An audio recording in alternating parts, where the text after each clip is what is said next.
Et salut Tennis et bienvenue dans cette nouvelle vidéo. On continue mes vidéos du calendrier de l'Avent et aujourd'hui première vidéo sur la lettre H ce que m'a appris mon mentor H. La première chose qu'il m'a appris, c'est d'être heureux, tout simplement.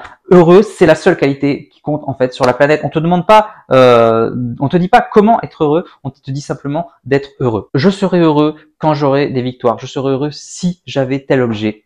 En fait, il faut être heureux ici et maintenant, sans raison. Et c'est un peu le credo de Dan Millman. C'est vraiment, encore une fois, un miroir. C'est pour ça que j'ai été fasciné par mon mentor, parce que ça reflétait vraiment Dan Millman. C'était les bonheurs des petits riens. Je me souviens qu'à chaque entraînement qu'on faisait, on courait pendant 10 minutes autour du terrain. Et je me rappelle, la première année, ça me gonflait. Hein. Ça me saoulait. Je m'étais jamais échauffé de ma vie, moi. Moi, je suis joueur de tennis. Je ne m'échauffe pas, les gars. Et là, il fallait faire 10 minutes de footing. En plus, je ne cours jamais. Je ne fais jamais un seul footing. Ça m'est jamais arrivé. En tout cas, à cette époque, je me suis dit non. Et du coup, on faisait ça avant chaque entraînement. Et on discutait de manière informelle et tout. Et au final, après 10 ans passés à cette habitude, en fait, ça me manque. C'était un bonheur pur. T'arrives le matin à 9h, tu t'es couché à 3h du mat, t'as pas de sommeil, mais t'as ton cours à 9h, tu vas faire ton petit footing. C'est ta routine. C'est vraiment un petit bonheur de la vie, mais incroyable. C'est peut-être le plus grand bonheur de la vie. Voilà, ce moment où je courais avec lui. C'était vraiment génial. Je me souviens dans la salle où ça résonnait. Il y avait que le silence, sauf nos pas et nos paroles. Enfin, vraiment, c'était dingue. Donc, le bonheur des petits moments. Encore une fois, ça vient avec les routines, hein, bien sûr. Le fait de faire toujours la même chose. Je me souviens que pour ramasser les balles, on avait chacun un petit seau de cette taille. Pas très grand, hein, mais voilà. On n'avait pas de ramasse-balles et c'était pas sur la raquette. C'était différent des autres cours. On avait chacun notre petit seau. On était à égalité, en fait. On était à égalité. Chacun, on avait notre petit seau, on ramassait nos balles et on les mettait dans le grand panier. Et ça aussi, je me souviens, à chaque fois, les premières fois, ça me faisait rire, ces petits seaux. Et en fait, à force, c'est l'habitude quand tu le fais pendant des années et des années de répétition. Et toutes les semaines, voilà, t'as ton petit seau. Je m'en souviens comme c'était hier. Donc, le petit bonheur des riens, être heureux. Et pareil, on n'a pas besoin de faire une compétition et de gagner un tournoi pour être heureux. Il suffit de s'entraîner. Le fait de taper dans la balle, c'est le plus grand plaisir au monde pour moi. C'est le plus gros plaisir, le fait de taper dans la balle. C'est pour ça que j'ai moins de plaisir au padel. Je sais que tout le monde adore le padel, mais moi, je préfère le tennis juste pour la sensation. La sensation de la balle que tu tapes, c'est juste indescriptible. C'est le plus grand plaisir au monde pour moi. Et voilà, ça, il fallait toujours être heureux, quoi qu'il arrive, peu importe. En fait, j'avais mes problèmes en dehors du terrain et tout, mais au moment où tu rentres sur le terrain, tu zappes tes problèmes, tu es dans une espèce de bulle. Et au début, c'est la bulle, c'est ton cérémoniel. Mais en fait, tu te rends compte que tu peux l'appliquer à toute ta vie quotidienne ensuite. C'est un peu mon cérémonie du thé. Moi, j'ai toujours été fasciné par ça, le thé. On est en méditation et puis finalement, le fait de servir le thé en silence, en étant concentré au maximum, c'est l'initiation de la méditation en silence pour le zen. Et je trouve ça fabuleux. Et moi, j'aime pas le thé, je bois pas de thé, mais je m'étais toujours dit, je rêverais d'avoir ça, d'avoir une méditation et tout. Pourtant, il suffit de le voir au quotidien, il suffit de faire n'importe quelle action au quotidien dans le silence et d'y prendre du plaisir. Mais c'est pas dans notre culture, c'est hyper compliqué. Et là, je l'avais sur le terrain. Donc, être heureux, voilà, d'un rien, être heureux de s'entraîner, être heureux de faire de la compétition. C'est pour ça aussi que je me suis jamais énervé sur un terrain. Tu gagnes, tu perds, et alors, c'est la vie, c'est le processus qui compte. Et je me rappelle toujours que je me disais, c'est pas grave si je perds, parce que de toute façon, je fais 60 matchs dans l'année. Donc même si je perds celui-là, t'inquiète que je vais en gagner. Donc statistiquement, je vais monter au classement quoi qu'il arrive. Donc j'étais serein quoi qu'il arrive. Et puis même quand je perdais, je me disais, c'est pas grave, parce que du coup, j'apprends. Je perdais beaucoup en début d'année, je me disais, t'inquiète qu'à la fin d'année, je vais battre ce mec. Et ça m'arrivait tout le temps, parce que j'apprenais de mes erreurs. Et je me disais tout le temps, ah génial, il y a de la difficulté, trop bien, je suis heureux. C'est vraiment ça. Être heureux dans la difficulté, tu seras toujours heureux.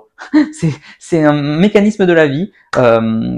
Mais heureux de la souffrance. Tu souffres physiquement, il faut aimer. Il faut aimer ça. C'est ce qu'avait dit Federer dans une phrase. Je vais essayer de la remettre à l'écran en la retrouvant. Il faut l'embrasser, le hard work. Donc voilà, être heureux, le bonheur, c'est le plus important dans la vie. Le plus important, c'est pas de bien jouer au tennis. Tout le monde sait jouer au tennis. Et tu seras toujours meilleur qu'un autre. Tu seras toujours moins bon qu'un autre. Vraiment, il y a aucun problème d'ego avec ça. J'ai toujours du mal avec ça. Je ne comprends pas. Le plus important, c'est d'être heureux. Sois heureux sans raison, Dan. Donc voilà pour cette qualité première, principale que m'a appris mon mentor H. Et la deuxième, qui est liée, c'est l'humanisme. Croire en l'humain. Ça, j'avais beaucoup de mal quand j'étais jeune. Je m'étais toujours dit, mais je comprends pas les humains. On est la pire espèce sur la planète. On détruit notre planète. On fait souffrir les animaux. Vraiment, j'avais du mal à comprendre quand j'étais jeune et je me disais de toute façon quel est l'intérêt de vivre. C'est normal, à l'adolescence, on a tous cette phase dont on se pose toutes ces questions et après, heureusement, on s'en sort la plupart du temps. Mais je me posais beaucoup cette question et j'étais anti-humain. Moi j'aime pas les humains, j'ai pas envie de partager. Voilà, moi c'est bon, ça m'intéresse pas. Et en fait, voilà, j'ai appris l'humanisme. On est tous dans le même bateau et en chaque adversaire, en fait, c'est le miroir de toi. Donc tu peux pas le voir comme un adversaire. Tu peux que le voir comme un partenaire. On en a déjà parlé dans les précédentes vidéos, mais c'est toujours le même principe, le miroir par rapport à toi.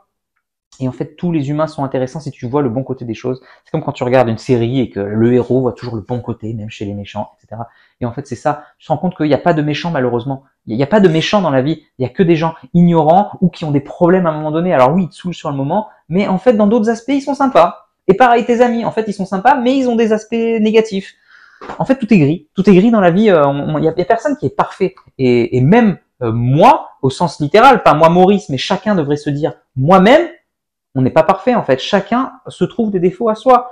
Donc en fait, on ne peut que être empathique, que aimer son prochain parce que nous-mêmes, on se rend compte que l'on n'est pas parfait et qu'on a nos propres démons intérieurs et que chacun a ses propres démons intérieurs et que s'ils font quelque chose, c'est pas lié à toi.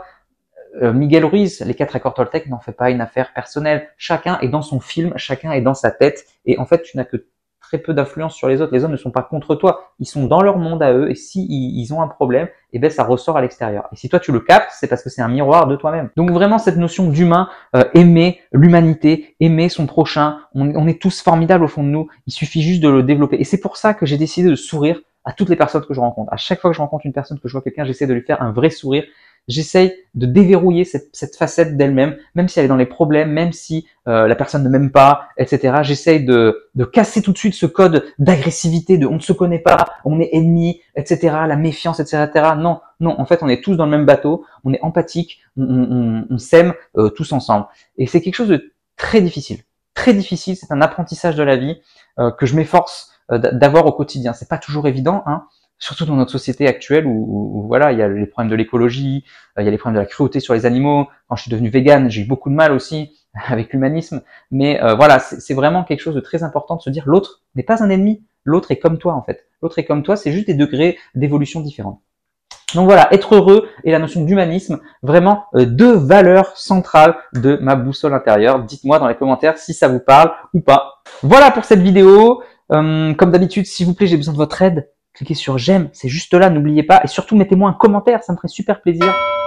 Mettez les prochains H, qu'est-ce que vous pensez qu'il y aura dans la suite, ce que vous, ça vous parle comme mot, tout simplement. Et puis, je vous dis à demain pour la prochaine vidéo. En attendant, n'oubliez pas, allez jouer au tennis, soyez heureux, profitez de l'instant présent, progressez et surtout, faites-vous plaisir. Ciao! Si tu es encore là, c'est que soit tu es très motivé, et dans ce cas-là, je te félicite, soit que tu aimes ce que je fais. Dans tous les cas, s'il te plaît, laisse un commentaire pour donner ton opinion et soutiens mon travail, soit en partageant les vidéos, c'est important pour l'algorithme, soit en allant sur Tipeee. Tu peux aller encore plus loin en t'abonnant à ma newsletter où je te donnerai plein de conseils. Rien de plus facile, clique sur le lien dans la description. À bientôt!